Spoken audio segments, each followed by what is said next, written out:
Meu filho Pedro, de 2 anos e 2 meses, super saudável, um menino amadíssimo, muito alegre, desencarnou de edema agudo do pulmão. Em apenas 16 horas, sem nenhum sintoma anterior. Ele era saudável, estava brincando, sentiu dor e o levamos ao hospital.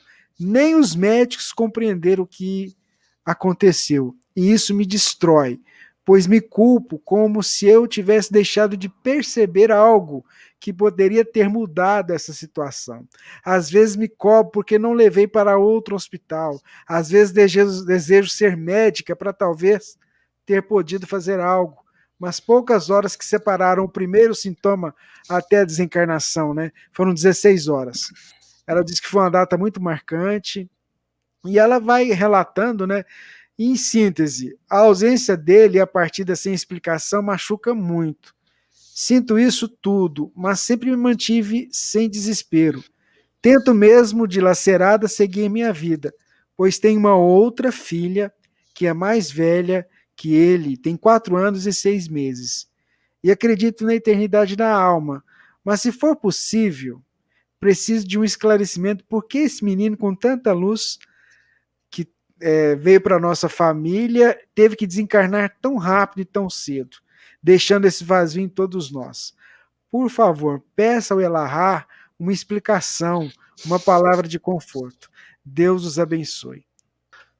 Há quanto tempo isso aconteceu, Rubens? 1º de janeiro de 2018. 2018, tem 2 anos. 3 anos? 3 anos. 3 anos. Você tem todos os motivos do mundo para sentir dor. Não é nada fácil você ter um anjo dentro de casa e de uma hora para outra você perceber com que o seu sonho parece que se desfaz, como se ele fosse feito de nuvens. É muito ruim. É plenamente compreensível isso.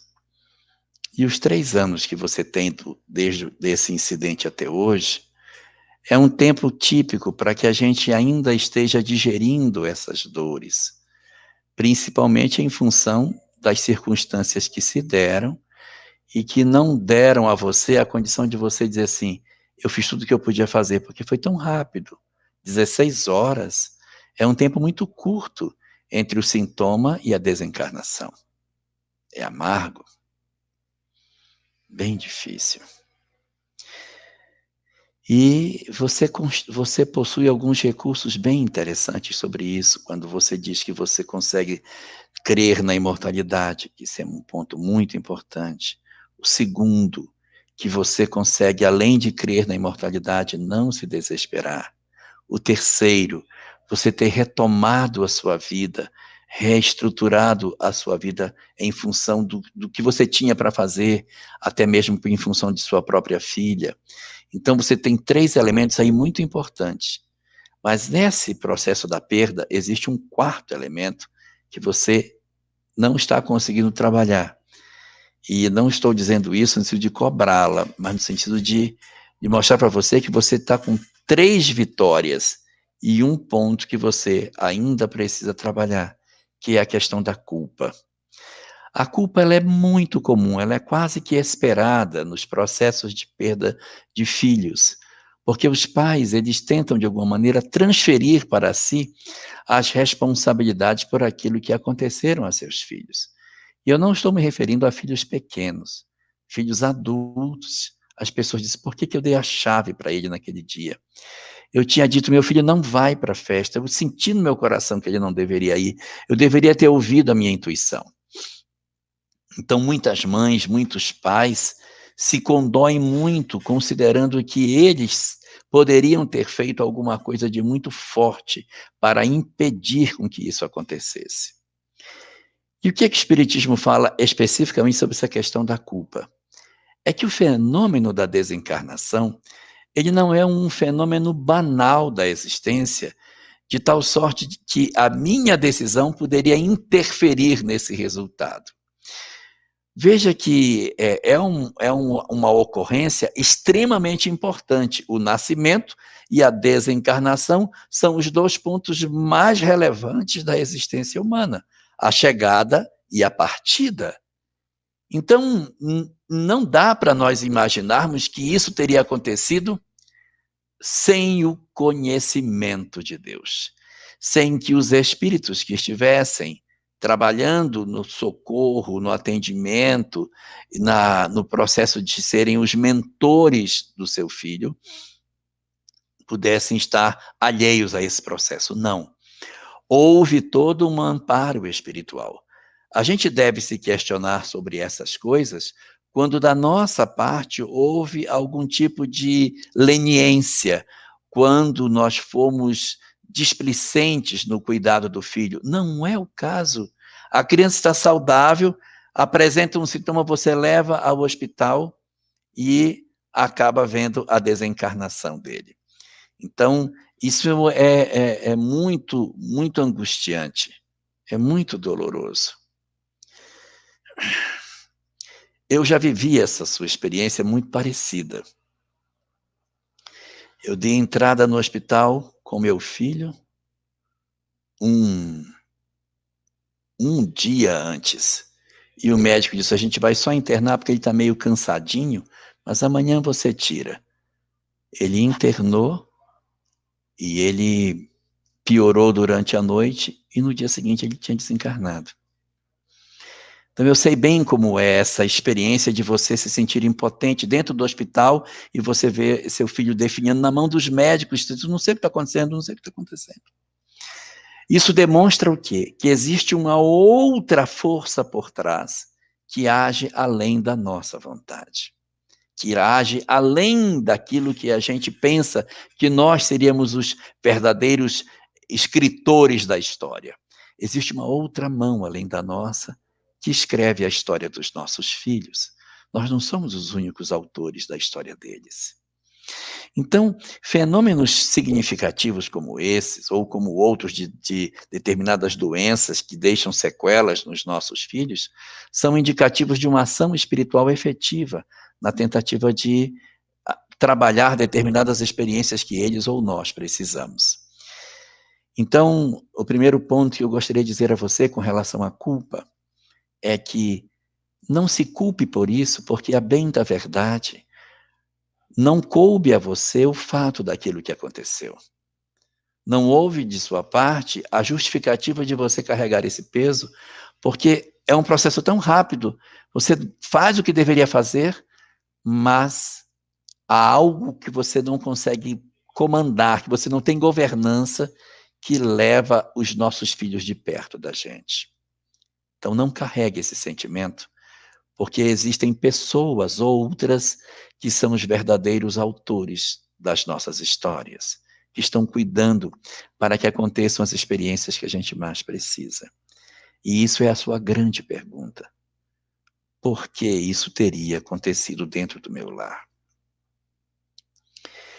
A primeira coisa a perceber é que nós temos um olhar muito voltado para o negativo. E nós pensamos muito na amarga perda daquele ser que a gente tanto amava. E a gente precisa virar o olhar para o outro lado e pensar na oportunidade que Deus nos concedeu para termos a convivência com esses que foram tão importantes na construção do afeto dentro de nós. E lembrarmos deles e não na perda deles. E agradecer a Deus pela oportunidade que Ele nos concedeu de nós termos a chance de estarmos com eles por um tempo. E você certamente vai me dizer, sim, mas eu perdi. Eu queria que aquele momento nunca passasse. E que a gente pudesse ter a oportunidade de viver por toda a vida juntos. Sim. Isso não nos será negado. Porque nós vamos ter a possibilidade de reencontrar, como você bem sabe, da imortalidade. Sabe que os nossos filhos estão vivos, que eles nos aguardam.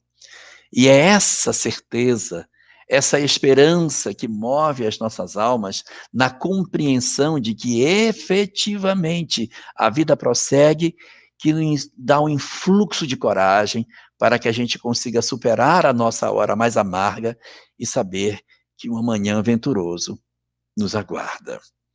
Mas isso ainda deixa para nós uma pergunta. Por que uma criança tão maravilhosa teria que nos deixar? que justifica que isso aconteça.